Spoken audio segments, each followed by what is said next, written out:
और एक शेर से तारुफ कराऊंगा कि मेरी जिंदगी की किताब में कोई नाम है तो अली का है।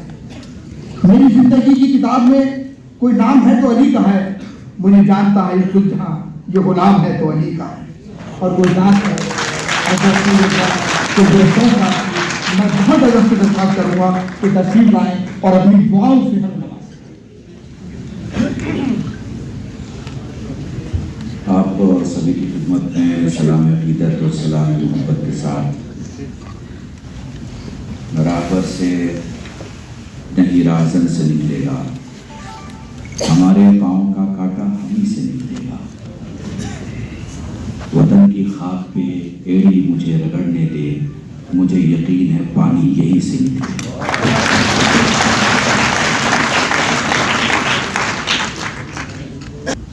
सलमान चिश्ती साहब जिन्होंने दुआ से शुरुआत की, मेरे आलिम दीन जिन्होंने अली सूफियत के बारे में गुफ्तगू की,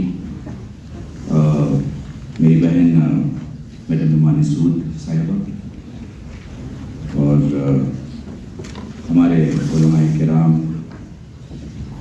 अल्ताफ नियाजी साहब जिन्होंने बहुत ही खूबसूरत गुफ्तगू की। इस प्रोग्राम को ख्वाब में सोचकर ज़मीन पर उतार के आप जैसे आसमानों को ज़मीन पर बिठाने का जिन्होंने काम किया, सतनाम भाई। और मैं क्या कहूँ, हमारे इज़्ज़तमाब गवर्नर साहब में एक शेर कह देता हूँ, वो सादा लौ है, सादा मिजाज रखता है, ज़मीन पे है वो मगर आसमान रखता है। हिंदुस्तानी सियासत की तारीख में मेरी मजबूरी है, मैं उनको भाई कह के पुकारूं तो पुकार नहीं सकता क्योंकि यहाँ वो इज़्ज़तमाब लेफ्टिनेंट गवर्नर हैं। मेरी मजबूरी है कि मैं उन्हें इज़्ज़तमाब कह के खिताब करूँ। हिंदुस्तानी सियासत में जब भी कोई रहबर, कोई लीडर, कोई नेता आता है तो जनरली गरज और खौफ के दरमियान उसकी मोहब्बत होती है। समझ में आ रहा है आपको? साथ साथ गरज और खौफ के दरमियान उसकी मोहब्बत रहती है। मनोज सिन्हा इकलौता सियासी रहबर जिसको लोग प्यार से चाहते हैं और खिदमत की वजह से चाहते हैं। मुझे लगता है ढेर सारे नाम हैं, मेरे पास 3 मिनट है और इस 3 मिनट में मुझे अपनी बात भी ख़त्म करनी है और पैगाम भी देना है। मौजू भी मुकम्मल हो जाना चाहिए जो मौजू दिया गया है। मैं शुक्रगुजार हूँ तमाम लोगों का जिन्होंने वक्त निकाला। असल में जनरली ये होता है कि स्टेज पे जो लोग बैठे हैं उनका शुक्रिया अदा होता है, ये अदालत नहीं है, क्योंकि अगर आप ना आए होते तो हम ऊपर ना होते। हम ऊपर ही इसलिए हैं कि आप नीचे बैठे हैं। तो शुक्रिया हर एक उस आदमी का जिसने अपना काम छोड़ा, अपना आज का एंगेजमेंट छोड़ा, मेरे बुलाने पे, सलमान भाई के बुलाने पे, मैडम सूद के बुलाने पे, सतनाम भाई के बुलाने पे, किसी के बुलाने पे अगर यहाँ आया है तो वो तारीख लिख रहा है कि ये मजमा पैसों का बिका हुआ मजमा नहीं, मोहब्बत का गुलाम है। और एक जुमला आपकी मोहब्बत को देखते हुए मैं कहूँ, अगर आप मेरा साथ दें तो हम मुसलमान अगर किसी प्रोग्राम में खुदा की कसम चले जाते हैं तो जान बचाने नहीं जाते, हिंदुस्तान बचाने जाते हैं। ये नजरिया कन्याकुमारी से लेकर कश्मीर तक का है। मुसलमान ला इलाहा इल्लल्लाह और मोहम्मद रसूलुल्लाह जरूर पढ़ता है, और अगर वो शिया इस्नाशी है तो अली वलीउल्लाह भी पढ़ता है, मगर इन 2 या 3 कलमे के दरमियान एक चीज जरूर है, हम ना मालिक के गद्दार, ना मौला के गद्दार, ना मुल्क के गद्दार हैं। हमें इस बात पे पूरा यकीन है कि हमारा मुल्क, हमारी जमीन हमारे लिए वो शय है जिसके लिए खुदा हमसे कहता है तुम्हें जमीन का भी वफादार रहना है, तुम्हें मौला का भी वफादार रहना है और तुम्हें मालिक का भी वफादार रहना है। मैं अपने मौजू को सलाम करूँ। तालियां देखे ना, रोजा रख के तालियां नहीं बजाया जाती।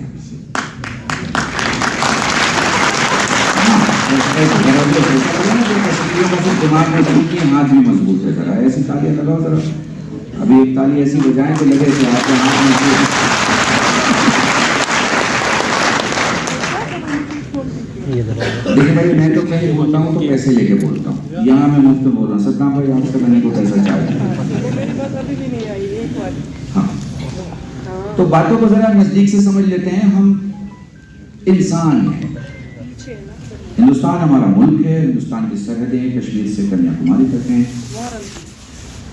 हम इन सरहदों को सींचना चाहते हैं, चाहे हम ज्ञान की बातें किसी हिंदी किताब से उठाएं और मुसलमान को समझाएं, या रूहानी बातें किसी मुसलमान की किताब से उठाएं और हिंदुओं को समझाएं। आपको पता है प्रॉब्लम क्या है? सारे मुल्क की प्रॉब्लम। ये पढ़े लिखे लोग हैं, ये ज्यादा, मैं इनसे कहूंगा ये तवज्जो करें। हो सकता है आप समझें और हो सकता है आप ये कहें कि बस जल्दी से इनका 3 मिनट खत्म हो जाए।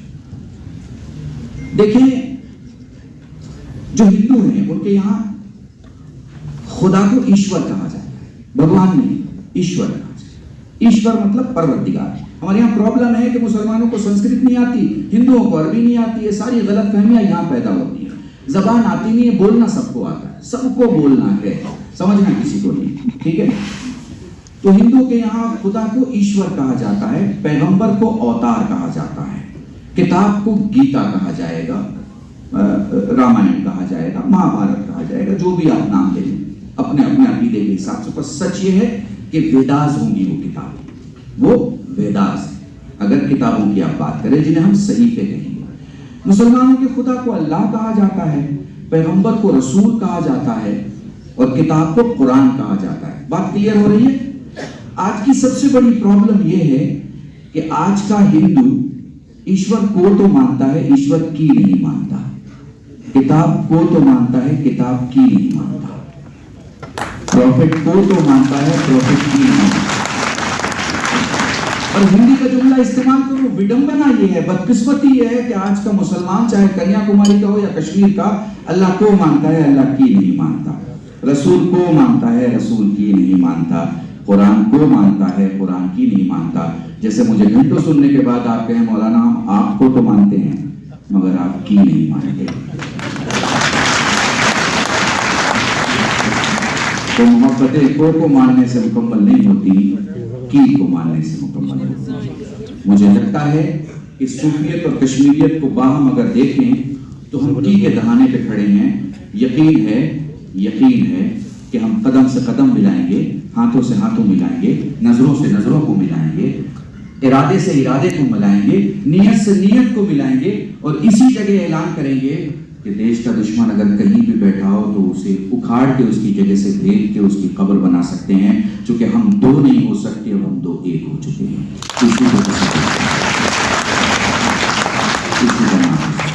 अब इसकी तरक्की कैसे हो सकती है, हम इसे आगे कैसे बढ़ा सकते हैं? मैं चाहूँ तो पूरा कुरान नहीं तो कम से कम एक पारा तो आपको सुनाई दूँ।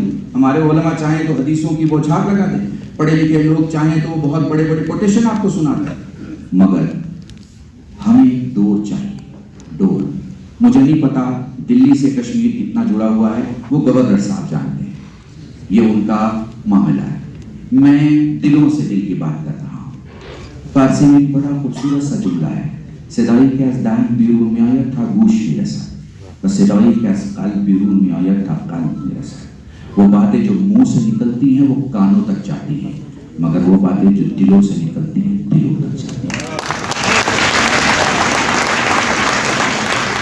हमारा काम गवर्नमेंट के कामों को देखना नहीं, हमारा काम इंसानियत की तरक्की को देखना है।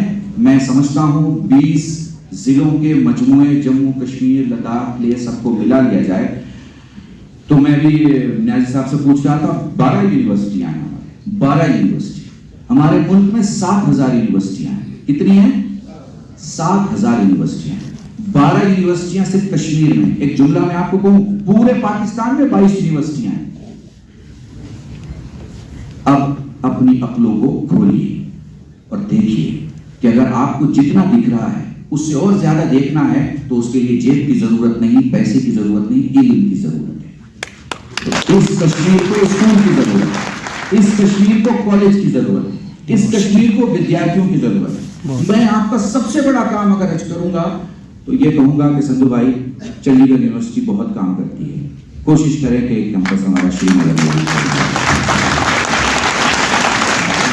अगर बात अच्छी लगे तो ऐसी ताली बजाओ कि संधू भाई के लगे बात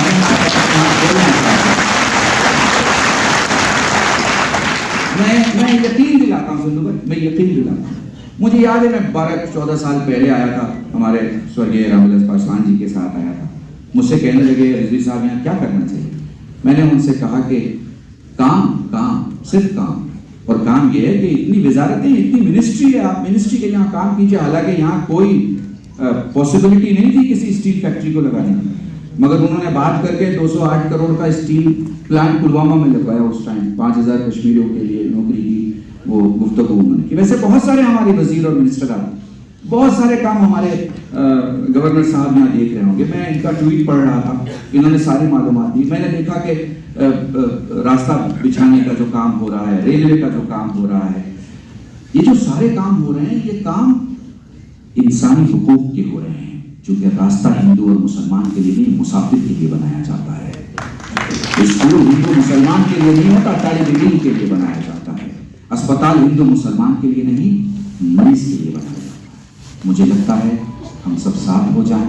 एक बार फिर शुक्रिया उन सारे लोगों का जो यहाँ तशरीफ लाए। मैं इलियास का भी शुक्रगुजार हूँ, ख़ासतौर से जाहिर का भी पनाह शुक्रगुजार, ख़ासतौर से हमारे जो चंद ऑर्गेनाइजेशन के लोग आए हैं उन सब का शुक्रगुजार हूँ। मैं जाते जाते यही कहना चाहूँगा कि मोहब्बतों में दिखावे की दोस्ती ना मिला, अगर गले नहीं मिलता तो हाथ भी ना मिला।